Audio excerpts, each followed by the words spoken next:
Who said their last played song on Apple Music was Carnival by Kanye West and Ty Dallas? Drew. Okay. What was the last song you played on your playlist? Carnival by Kanye West and Ty Dolla $ign. Who said the one snack you would find in their kitchen always would be pork rinds? Gary. Okay. What snack would we find in your kitchen right now? Pork rinds. Whose first car was a 95 Pontiac Grand Prix? Drew. Okay. Zach, what was your first car? 95 Pontiac Grand Prix. In a zombie apocalypse, who said the 3 people they want on their team would be Kyler, Hollis, and Drew? Gary Adkins. Yeah, probably Gary. If you were in a zombie apocalypse, what 3 people from this dealership would you pick to be on your team?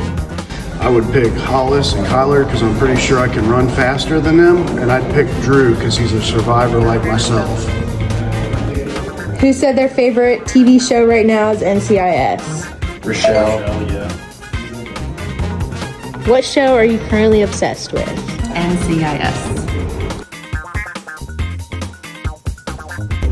What employee from our Ashland store said they would pick Kyler and Hollis for their zombie apocalypse team? I think it's Gary Adkins.